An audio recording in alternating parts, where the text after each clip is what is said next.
فلاین خوش اومدین. من آرزوام و امروز یه عدسی خیلی خیلی خوشمزه داریم.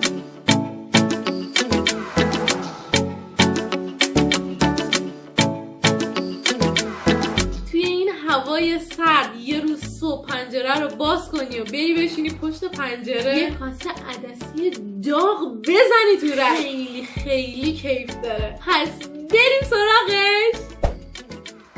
من 2 پیمونه عدس رو که حدود 370 گرم شد گذاشتم داخل آب سرد توی یخچال شب تا صبح خیس بخوره. حدود 450 گرم پیاز و خردلی خورد کردم و داخل مایتابه سرخش میکنم. حالا 300 گرم سیب زمینی رو نگینی خورد میکنم. وقتی پیازامون سرخ شد سیب زمینی ها رو میریزم توش. یه تفت کوچیک میدم و 3 قاشق رب بهش اضافه میکنم.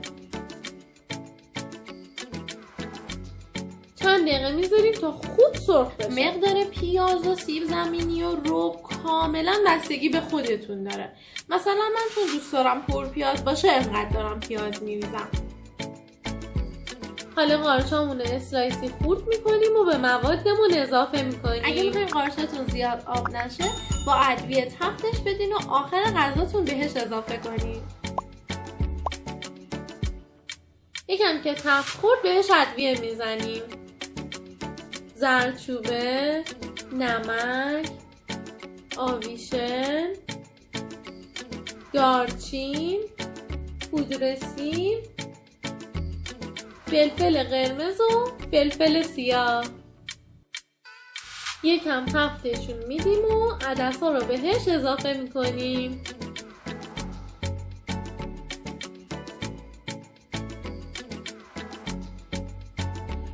قبل از اینکه آبو بهش اضافه کنیم یه چند دقیقه همینجوری هم میزنیم تا مزه مواد به خورد عدس هم بره.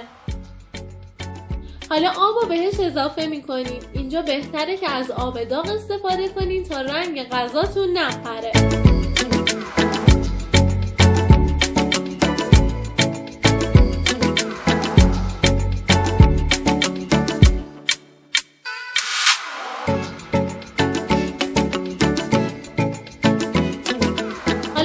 کافیه تا درش رو بذاریم، سوشو کم کنیم تا واسه خودش غل بخوره و بپزه. اگه شما هم مثل من از شب قبل عدستون رو بذارید خیس بخوره، برای پختنش 2.5 ساعت کافیه. 1.5 ساعت اول رو بذاریم با این حرارت بپزه و 1 ساعت آخر رو سوشو خیلی کم بکنین تا جا بیفته. این غذا برای 5-6 نفر کافیه.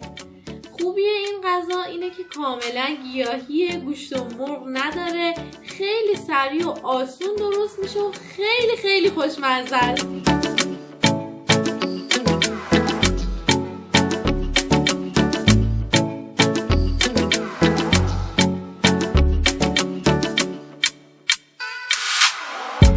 فقط یادتون باشه که حتما آخرش نمکش رو اندازه کنین و ترشیش هم اگه دوست دارید خودتون اندازه کنین، اگه دوست دارین بذارین به عهده کسایی که میخورن.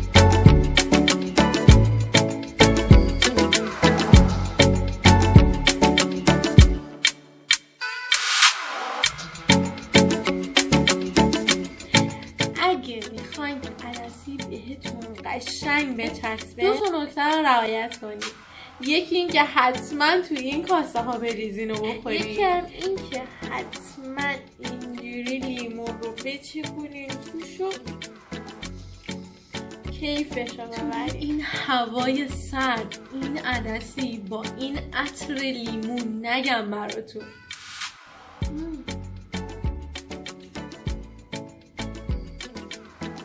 خیلی خوشمزه شده. حتما درست کنین و لذتشو ببرین.